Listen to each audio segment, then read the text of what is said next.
लोकसेवा विद्या मंदिर व कनिष्ठ महाविद्यालय मंद्रुप, तालुका दक्षिण सोलापूर, जिल्हा सोलापूर, इयत्ता 11वी, विषय भूगोल, विषय शिक्षक प्राध्यापक श्री अडवी तोटे सर, मार्गदर्शक प्राचार्य श्री टेळे सर. विद्यार्थी मित्रांनो, आज आपण प्रकरण पहिला भू हालचाली या प्रकरणातील दुसरा जो भाग आहे ते म्हणजे शीघ्र हालचाल. या शीघ्र हालचालीबद्दल आपल्याला आज आपण माहिती पाहणार आहोत. माहिती बघायचं आहे. वली आता शीघ्र हालचाल म्हणजे काय बघा. वली व गट पर्वतांच्या निर्मितीस कारणीभूत असलेल्या वलीकरण आणि विभंग याशिवाय इतरही हालचाली भूकवचात आढळतात. अंतरंगातील या बलामुळे काही वेळेस शीघ्र हालचाली घडून येतात. भूकंप आणि ज्वालामुखी उद्रेक हे अशा शीघ्र हालचालीचे प्रकार आहेत. भूकंप व ज्वालामुखी या शीघ्र हालचालीचे प्रकार आहेत. तर या शीघ्र हालचालीमुळे भूहालचालीमुळे भूपृष्ठावर आकस्मिक बदल घडून येतात. या हालचाली विध्वंसक असतात. अर्थातच त्यांचा मर्यादित क्षेत्रावर परिणाम होतो. ठीक आहे. तर त्यानंतर आपण भूकंप म्हणजे काय ते बघू आपण. आता भूकंप म्हणजे भू म्हणजे जमीन व कंप म्हणजे थरथर कापणे. भूकंप म्हणजे जमिनीचे थरथरणे होय. ठीक आहे. ही एक व्याख्या आपल्याला सांगता येईल.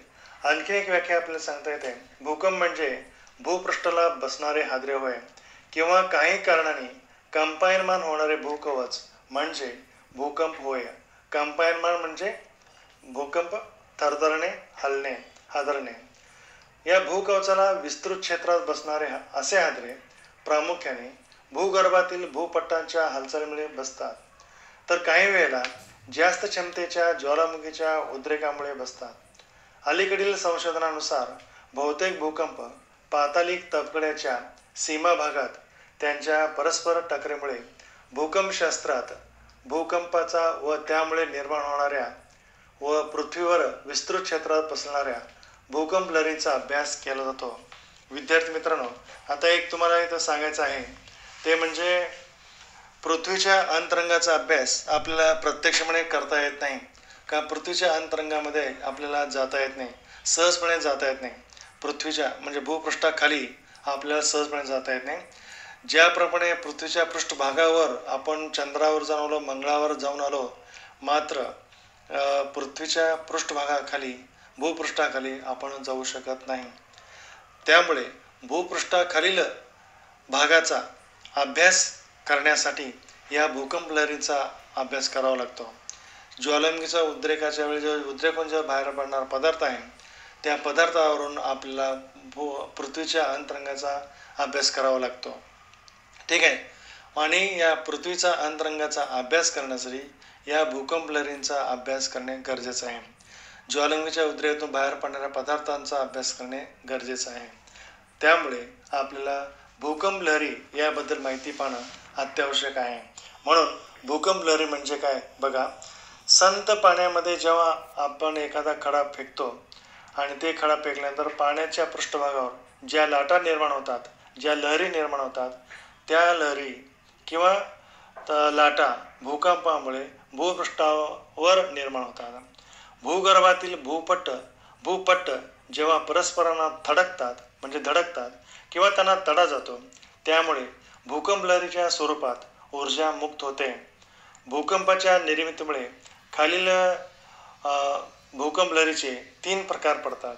1 प्राथमिक लहरी, 2 दुय्यम लहरी, 3 भूपृष्ठ लहरी असे भूकंप लहरीचे वर्गीकरण केले जाते. आता पहिला आहे भूकंप. भूकंप म्हणजे भू म्हणजे जमीन व कंप म्हणजे थरथरणे, थरथर कापणे. भूकंप म्हणजे जमिनीचे थरथरणे होय. भूकवचाच्या अंतर्गत भागात होणाऱ्या हालचालीमुळे खडकांच्या थरात प्रचंड ताण निर्माण होतो. हा ताण विशिष्ट मर्यादे पलीकडे गेल्यावर तो ताण भूकवचात एखाद्या ठिकाणी मोकळा होतो म्हणजे मुक्त होतो. ज्या ठिकाणी तो मोकळा होतो तेथे ऊर्जेचे उत्सर्जन होऊन ऊर्जा लहरी निर्माण होतात. त्यामुळे भूकवच कंप पावते म्हणजेच भूकंप होतो. भूकंप म्हणजे भूपृष्ठाला बसणारे हादरे किंवा काही कारणाने कंपायनमान होणारे भूकवच म्हणजे भूकंप होय. भूकवचाला विस्तृत क्षेत्रात बसणारे असे हादरे प्रामुख्याने भूगर्भातील भूपट्टांच्या हालचालीमुळे बसतात, तर काही वेळा जास्त क्षमतेच्या ज्वालामुखीच्या उद्रेकामुळे बसतात. अलीकडील संशोधनानुसार बहुतेक भूकंप पातालिक तबकड्यांच्या सीमा भागात त्यांच्या परस्पर टकरीमुळे होतात. भूकंपशास्त्रात म्हणजे सेस्मॉलॉजी, त्याला इंग्लिशमध्ये सेस्मॉलॉजी असं म्हणतात, भूकंपाचा व त्यामुळे निर्माण होणाऱ्या आणि पृथ्वीवर विस्तृत क्षेत्रात पसरणाऱ्या भूकंप लहरींचा अभ्यास केला जातो. विद्यार्थी मित्रांनो, आता या ठिकाणी भूकंप लहरींचा अभ्यास करणे अत्यावश्यक आहे. भूकंप लहरी किती प्रकारचे आहेत ते पाहणे अत्यावश्यक आहे. कारण का पृथ्वीच्या अंतरंगाचा अभ्यास करण्यासाठी या भूकंप लहरींचा अभ्यास करावा लागतो. कारण पृथ्वीच्या अंतरंगामध्ये म्हणजे भूपृष्ठाखाली मानव सहजासहजी जाऊ शकत नाही, कुठलाही यंत्र व तंत्र सहजासहजी जाऊ शकत नाही किंवा तिथं जरी गेला तरी तो टिकू शकत नाही. त्यामुळे पृथ्वीच्या अंतरंगाचा अभ्यास करण्यासाठी आपल्याला या भूकंप लहरींचा आधार घ्यावा लागतो. ज्वालामुखीच्या उद्रेकातून बाहेर पडणारा जो पदार्थ आहे त्याचा आधार घ्यावा लागतो, तरच पृथ्वीच्या अंतरंगामध्ये जे काही दडलेलं आहे त्याच्याबद्दल आपल्याला ज्ञान मिळते, अभ्यास होतो, अभ्यास करता येतो. म्हणजे भूकंप लहरीचा अभ्यास करणे गरजेचं आहे. ज्वालामुखीच्या उद्रेकातून बाहेर पडणाऱ्या पदार्थांचा अभ्यास करणे गरजेचं आहे, तरच आपल्याला पृथ्वीच्या अंतरंगाविषयी आपल्याला अभ्यास करता येतो, त्याबद्दल ज्ञान मिळवता येते, माहिती मिळवता येते. विद्यार्थी मित्रांनो, ज्या पद्धतीने आपण पृथ्वीच्या पृष्ठभागावर अगदी चंद्रावर जाऊन आलो, आपण ग्रहावरती जाऊन आलो, मात्र पृथ्वीच्या अंतरंगात आपण एवढा प्रवास करू शकलो नाही. कारण का पृथ्वीच्या अंतरंगामध्ये तापमान प्रचंड आहे. ठीक आहे, त्यामुळे पृथ्वीच्या अंतरंगामध्ये किंवा भूपृष्ठाखाली मानव सहजासहजी जाऊ शकत नाही, जरी गेला तरी तो टिकू शकत नाही. त्यामुळे भूकंप लहरीचा अभ्यास करणे अत्यावश्यक आहे. म्हणून आता आपण भूकंप लहरी याबद्दल माहिती पाहणार आहोत. ठीक आहे. संत पाण्यात खडा फेकल्यानंतर पाण्याच्या पृष्ठभागावर ज्या लाटा निर्माण होतात तशाच लहरी किंवा लाटा भूकंपामुळे भूपृष्ठावर निर्माण होतात. भूगर्भातील भूपट्ट जेव्हा परस्परांना थडकतात किंवा त्यांना तडा जातो, त्यामुळे भूकंप लहरींच्या स्वरूपात ऊर्जा मुक्त होते. भूकंपाच्या निर्मितीमुळे खालील भूकंप लहरीचे प्रकार पडतात. पहिला आहे प्राथमिक लहरी, दुसरा आहे दुय्यम लहरी आणि तिसरा आहे भूपृष्ठ लहरी. असे भूकंप लहरीचे 3 प्रकार केले जातात. आता पहिला आहे बघा प्राथमिक लहरी. भूकंपाच्या निर्मिती प्रक्रियेत भूकंप केंद्रातून बाहेर पडणाऱ्या या अगदी सुरुवातीच्या लहरी आहेत, त्यामुळेच त्यांना प्राथमिक लहरी असे म्हणतात. या लहरी सरळ रेषेतच प्रवास करतात. ही लहर पुढे मागे सरकता त्यातील कणाचे आकुंचन प्रसरण होत असते. त्यांच्या मार्गात येणारी प्रत्येक बाब त्यापुढे ढकलतात.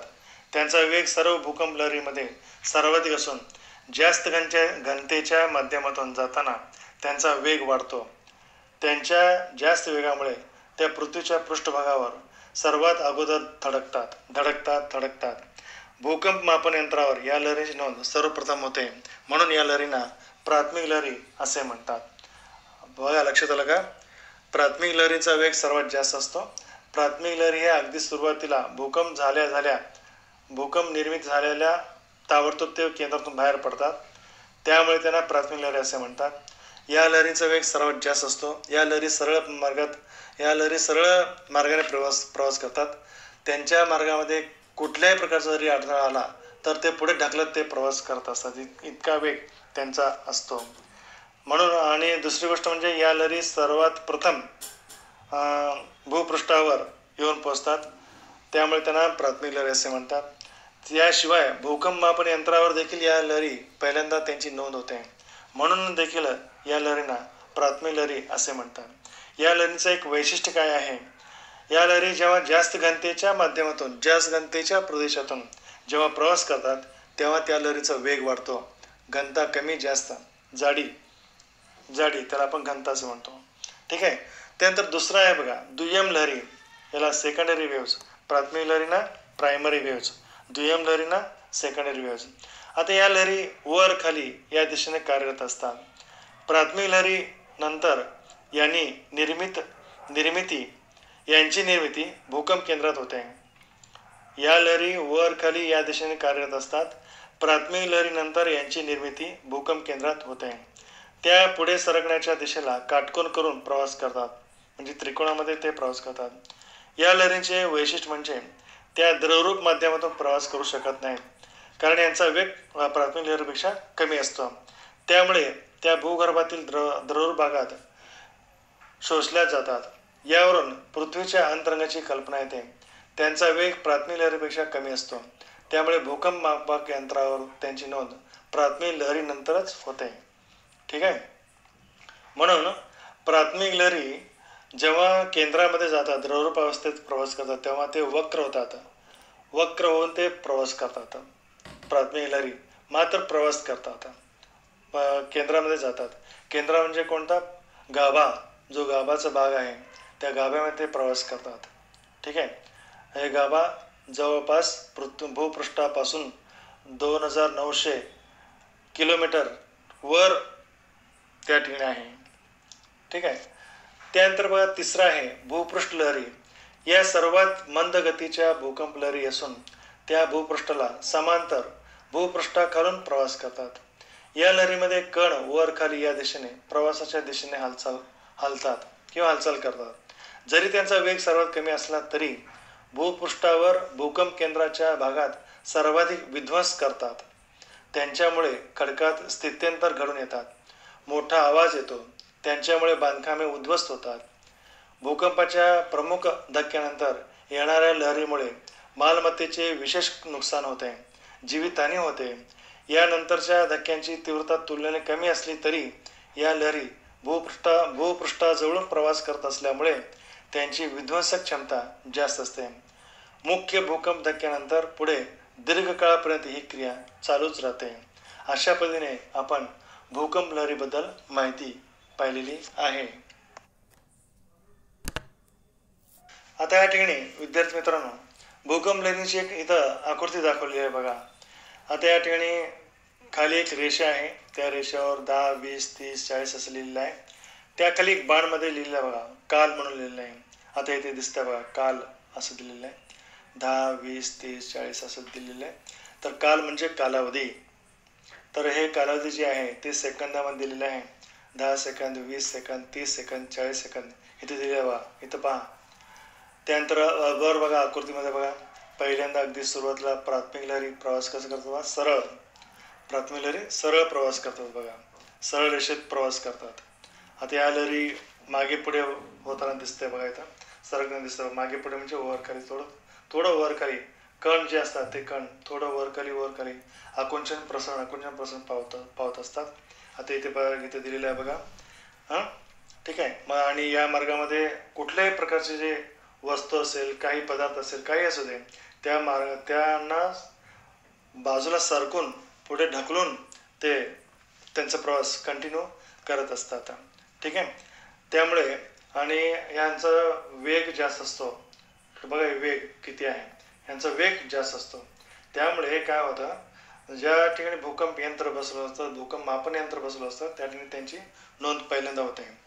त्यानंतर इथं पुढून बघा, इथं एस लहरी म्हणजे सेकंडरी वेव्ज, दुय्यम लहरी. इथं बघा दुय्यम लहरी. हे दुय्यम लहरी काय करतात, वर खाली या दिशेने कार्यरत असतात बघा. हे वर गेले, इथं खाली गेले, इथं वर गेले, इथं खाली गेले, इथं वर गेले, इथं खाली गेले, वर खाली सरकत असतात. प्राथमिक लहरीनंतर यांची निर्मिती भूकंप केंद्रात होते. प्राथमिक लहरीनंतर यांची निर्मिती भूकंप केंद्रात होते. ठीक आहे. त्यानंतर पुढे काय होतं, सरकण्याच्या दिशेने त्या काटकोन करून प्रवास करतो बघा. हे वा काटकोन, हे काटकोन म्हणजे त्रिकोण, काटकोन त्रिकोण 90 डिग्रीचा कोन करून ते प्रवास करतात बघा. इथं पण आहे, इथं पण आहे बघा इथं. ठीक आहे. या लहरींचं खास वैशिष्ट्य काय असेल तर या लहरी द्रवरूप माध्यमातून प्रवास करू शकत नाही, कारण त्यांचा वेग प्राथमिक लहरीपेक्षा कमी असतो. मात्र प्राथमिक लहरी हे द्रवरूप माध्यमातून प्रवास करतात, कारण त्यांचा वेग जास्त असतो. त्यामुळे भूगर्भातील द्रवरूप भागामध्ये काय होतं, ह्या लहरी शोषल्या जातात. यावरून पृथ्वीच्या अंतरंगाची कल्पना येते. ठीक आहे. म्हणजे खोलीवर, किती खोलीवर काय क्रिया घडते या लहरीवरून आपल्याला कळते. आणि आतमध्ये थर कोणत्या प्रकारचे आहेत ते देखील आपल्याला कळते. ठीक आहे. त्यानंतर इथं तिसरा आहे बघा, भूपृष्ठ लहरी. इथं लिहिलं, याला लिहिलं आहे. याला म्हणजे लँड, भूपृष्ठ लहरी, भूपृष्ठ लहरी. आता इथं बघा, इथं काय सर्वात मंद गतीच्या या लहरी असतात. मंद, यांची गती मंद असते. भूकंप लहरीचा गती जी आहे ते मंद असते. त्यामुळे भूपृष्ठाला समांतर, भूपृष्ठाखालून प्रवास करतात. समांतर दिशेने भूपृष्ठाखालून हे प्रवास करतात. या लहरीमध्ये कण जे आहे ते वर खाली या दिशेने, प्रवासाच्या दिशेने हलतात, म्हणजे हालचाल करतात बघा. वर खाली, वर खाली इथं दिलेलं बघा, वर खाली, वर खाली, वर खाली प्रवास केलेला आपल्याला दिसून येतं. या लहरींचा वेग जरी मंद असला, जरी वेग कमी असला, तरी या भूपृष्ठावर भूकंप केंद्राजवळ मोठ्या प्रमाणात विध्वंस करतात. विध्वंस, मानवहानी होते, प्राणहानी होते, वित्तहानी होते, प्रचंड प्रमाणात नुकसान या लहरीमुळे घडून येतात.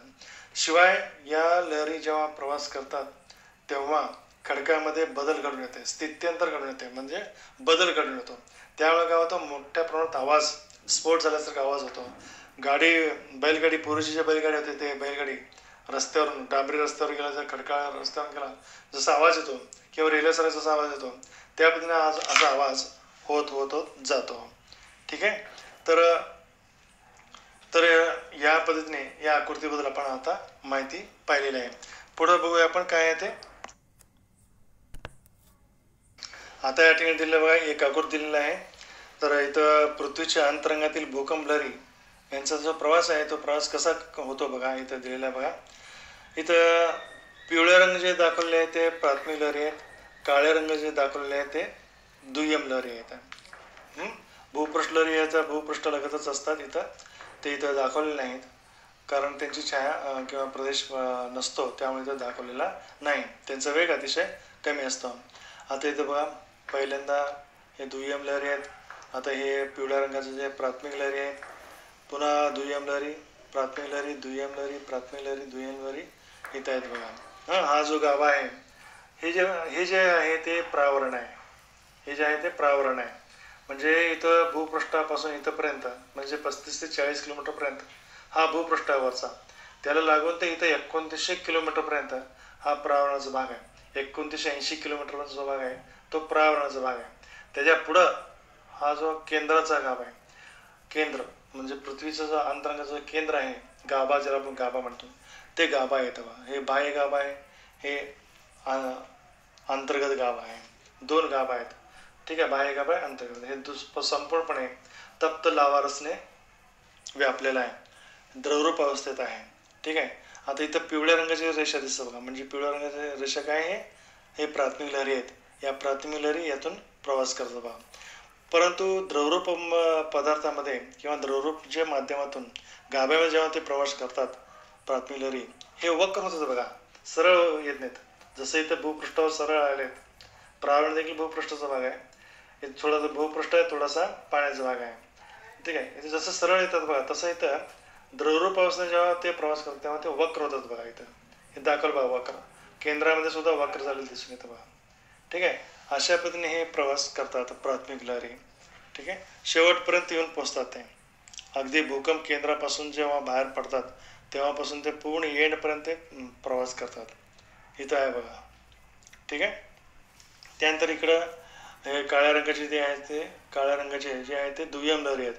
अगोदर प्राथमिक लहरीची निर्मिती होते, त्याच्या पाठोपाठ दुय्यम लहरीची निर्मिती होते, त्याच्या पाठोपाठ भूपृष्ठ लहरीची निर्मिती होते. तर हे दुय्यम लहरी बघा. दुय्यम लहरी अजिबात या गाभ्या जवळून इकडे जातात, मात्र गाभ्यात प्रवास करत नाही, कारण का त्यांचा वेग कमी असतो. म्हणून ते इथूनच इकडे वळतात, दाखवलं बघा इथं. ठीक आहे. मात्र इकडं ते प्रवास अजिबात करत नाही, केंद्रातून आतमध्ये येतच नाहीत. ठीक आहे. मग इथं दिलं बघा छाया प्रदेश दिलेला आहे, याबद्दल छाया प्रदेश दिलेला आहे. तर हे दुय्यम, हे जे छाया प्रदेश आहे ते छाया प्रदेश प्राथमिक लहरींचा छाया प्रदेश आहे बघा. हे जे आहे ते छाया प्रदेश प्राथमिक लहरींचा छाया प्रदेश आहे. बघा, इथं पण प्राथमिक लहर आहे, इथं पण प्राथमिक लहर आहे, इथंही प्राथमिक लहर आहे, इथंही प्राथमिक लहर आहे. हे प्राथमिक लहरीचा जो भाग आहे, तर हा जो भाग आहे तो प्राथमिक लहरींचा छाया प्रदेश आहे. तर इथं खाली जे आहे ठीक आहे. इथला जो भाग आहे हा भाग तो भूकवच आहे. आता आपण पुन्हा पुढच्या आकृतीमध्ये आपण पाहणार आहोत. फक्त इथे काय लक्षात ठेवायचं आहे, भूकंप लहरी, प्राथमिक लहरी, दुय्यम लहरी आणि भूपृष्ठ लहरी भूकंप केंद्रातून कोणत्या पद्धतीने ते बाहेर पडतात, त्यांचा प्रवास कसा आहे ते इथं या आकृतीमध्ये आपण सांगितलेलं आहे. ठीक आहे. इथं जे भूकंप नाभी आहे, जे भूकंपाचं केंद्र आहे ते भूकंप नाभी म्हणून ओळखले जाते. अशा पद्धतीने आपल्याला या आकृतीबद्दल माहिती सांगता येईल. ओके.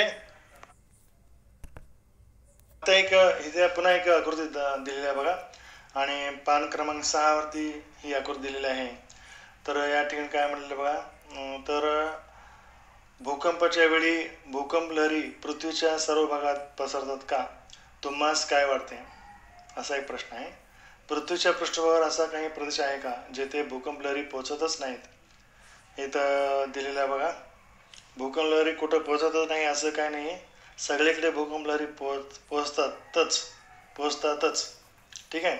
आता इथं बघा अप्पी केंद्र म्हणजे भूकंपाचं जे केंद्र आहे ते इथं अप्पी केंद्र म्हणून दिलेलं आहे. इथं पुन्हा इथं आपण प्राथमिक लहरी, दुय्यम लहरी इथं दिलेलं आहे. पिवळ्या रंगाचे आहे ते प्राथमिक लहरी आहेत आणि काळ्या रंगाचे आहे ते दुय्यम लहरी आहेत. ठीक आहे. या बाजूला प्राथमिक लहरी, दुय्यम लहरी, या बाजूला प्राथमिक लहरी, दुय्यम लहरी. आता पुन्हा इथं गाभ्यामध्ये बघा, मुख्य जो गाभा आहे तो घनरूप गाभा आहे, त्या लागूनचा जो गाभा आहे तो द्रवरूप बाह्य गाभा आहे. अंतर्गत गाभा, बाह्य गाभा. बाह्य गाभा जे द्रवरूप अवस्थेत आहे, घनरूप अवस्थेत असलेला जो गाभा आहे केंद्र, ते आत्ता सांगितल्याप्रमाणे हे जवळपास 2980 किलोमीटरवरती हा भाग आहे भूपृष्ठाखाली. त्यामुळे एवढ्या खोलवर जाऊन आपल्याला कोणत्याही प्रकारचे यंत्र किंवा तंत्र मानव पाठवून अभ्यास करता येत नाही. म्हणून या भूकंप लहरीचा आपल्याला आधार घ्यावा लागतो. या केंद्राच्या ठिकाणी काय आहे, या केंद्राचा अभ्यास कसा केला जातो, तर या भूकंप लहरीचा आधार घेऊन अभ्यास केला जातो.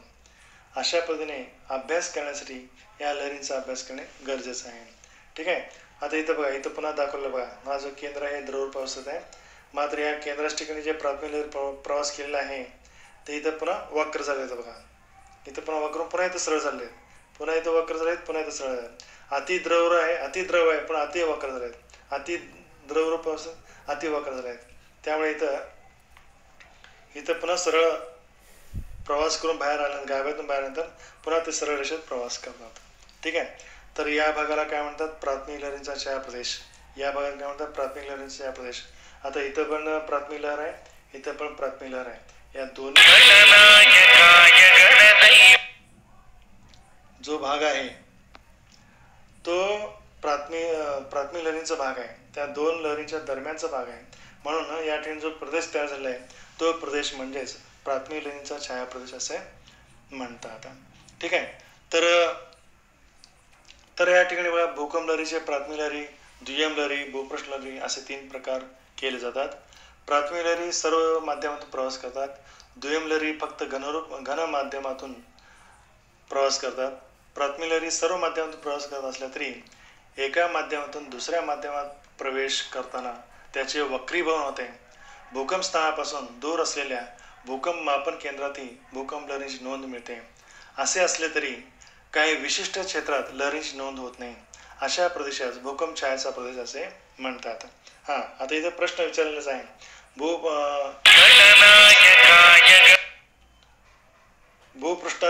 पृथ्वीच्या पृष्ठभागावर असा काही प्रदेश आहे का जेथे भूकंप लहरी पोहोचतच नाहीत. तर हे जे प्राथमिक लहरींचा छायाप्रदेश आहे त्या ठिकाणी भूकंप लहरी पोहोचू शकत नाहीत. अशा प्रदेशास भूकंप छायाचा प्रदेश असे म्हणतात. प्रत्येक भूरूपासाठी भूकंप छायाचा प्रदेश वेगळा असतो. हे मात्र या ठिकाणी दाखवलेलं आहे, आकृती क्रमांक 1.10 मध्ये दाखवलेलं आहे. प्राथमिक लहरी आणि दुय्यम लहरी भूकंप छायाचा प्रदेश दर्शविला आहे. सर्वसाधारणपणे अप्पी केंद्रापासून 105 डिग्री अंतरापर्यंत कोणत्याही ठिकाणी भूकंपाच्या नोंदी होतात. तिथे येणाऱ्या प्राथमिक लहरी आणि दुय्यम लहरींची नोंद घेतली जाते. परंतु अप्पी केंद्रापासून 140 डिग्रीच्या पलीकडे असलेल्या भूकंप मापन केंद्रात स्थानकात येणाऱ्या केवळ प्राथमिक लहरींची नोंद होते, परंतु दुय्यम लहरींची नोंद होत नाही. म्हणूनच अप्पी केंद्रापासून 105 डिग्री ते 140 डिग्री दरम्यानचा प्रदेश दोन्ही प्रकारच्या लहरींसाठी भूकंप छायाचा प्रदेश म्हणून ओळखला जातो. अप्पी केंद्रापासून दूर 105 डिग्री ते 140 डिग्री दरम्यान पृथ्वीवरती प्राथमिक लहरींचा भूकंपछायाचा प्रदेश पाहायला मिळतो. दुय्यम लहरींच्या भूकंपछायाचा प्रदेश हा विस्ताराने मोठा आहे. कोणत्याही अपिकेंद्रापासून एखाद्या भूकंपछायाचा प्रदेश तुम्ही देखील काढू शकता. आता या ठिकाणी दिलेलं बघा, हे प्राथमिक लहरी इथं पोहोचत नाहीत, इथं प्राथमिक लहरी इथं पोहोचत नाहीत.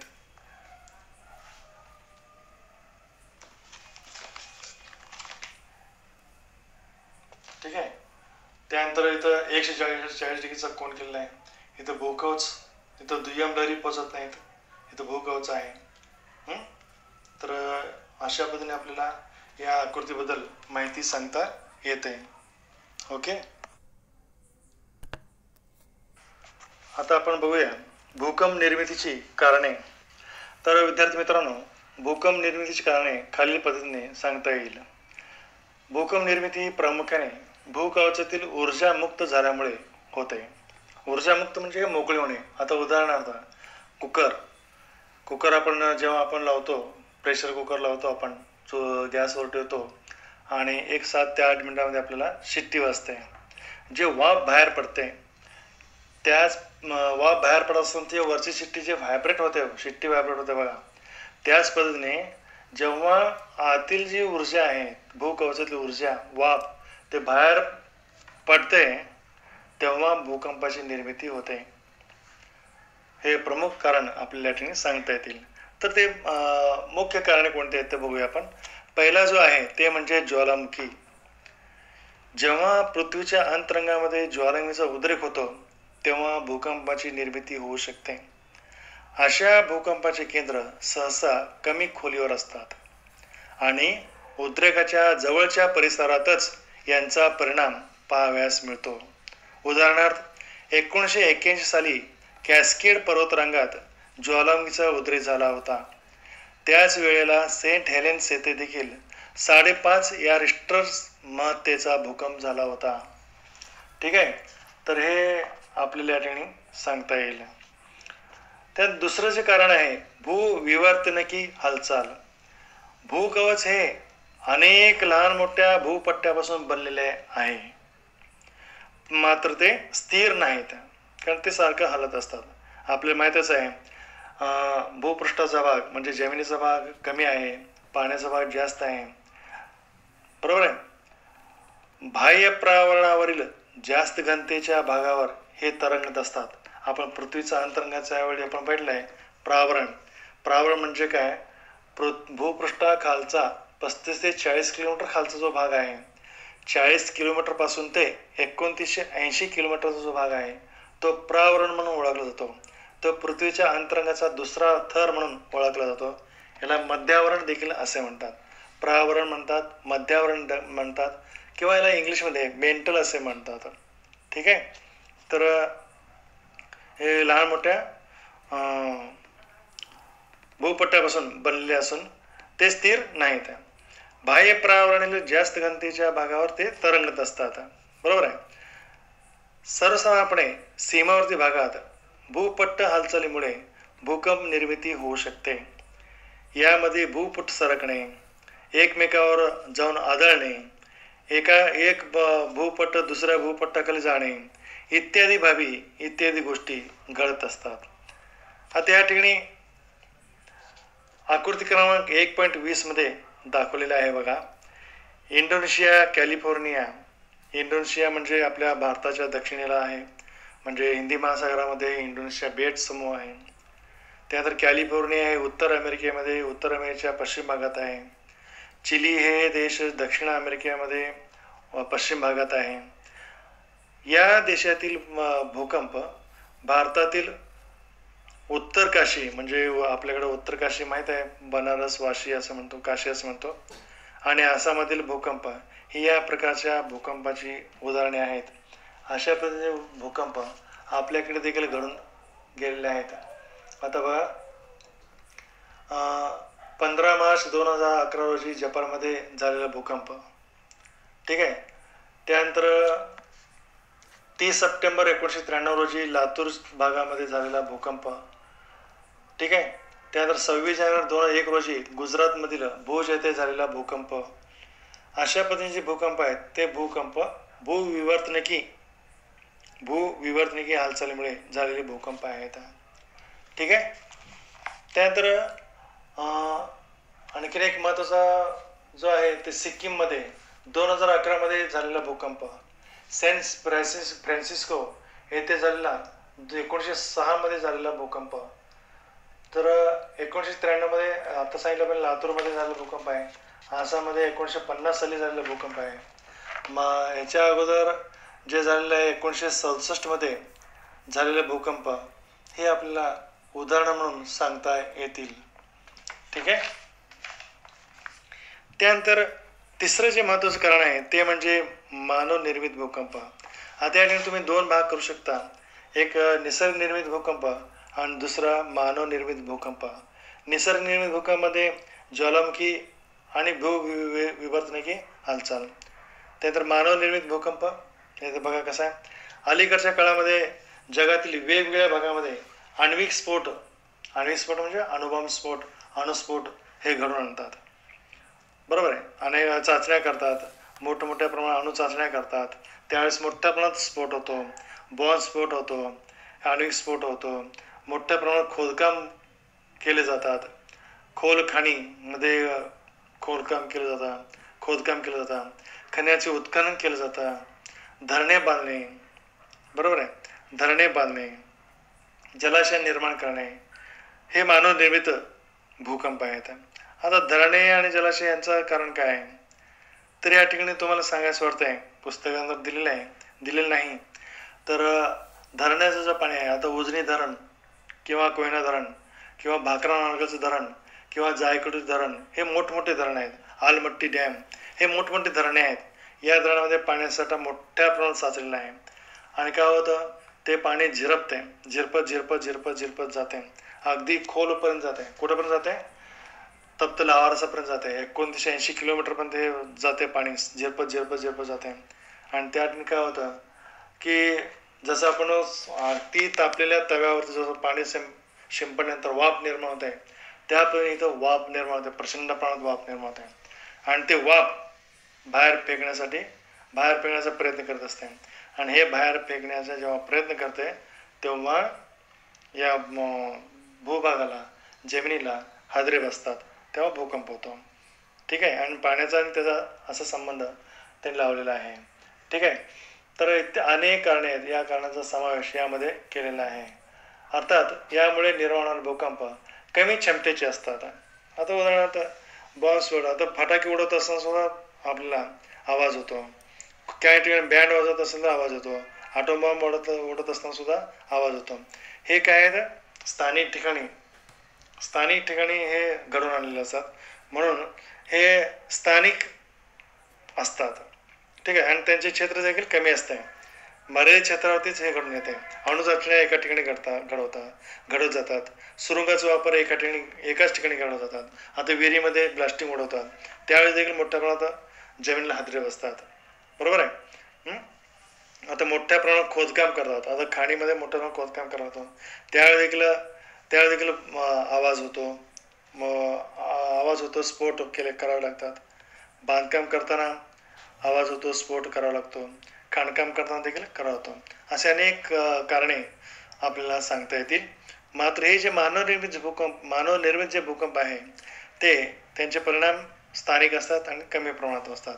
अशा पद्धतीने आपल्याला आज शीघ्र हालचाली म्हणजे काय, ठीक आहे, तर भूकंप म्हणजे काय, भूकंप लहरी म्हणजे काय, भूकंप छाया प्रदेश म्हणजे काय, इथं आपण सांगितलंय भूकंप छायाचा प्रदेश. भूकंप लहरी कोणत्या पद्धतीने प्रवास करतात अंतरंगामध्ये, पृथ्वीच्या अंतरंगामध्ये. भूकंप छायाच्या प्रदेशाबद्दल माहिती सांगितलंय. भूकंप लहरीबद्दल माहिती सांगितलं आहे. भूकंप लहरी पृथ्वीच्या अंतरामध्ये कसा प्रवास करतात ते सांगितलं आहे.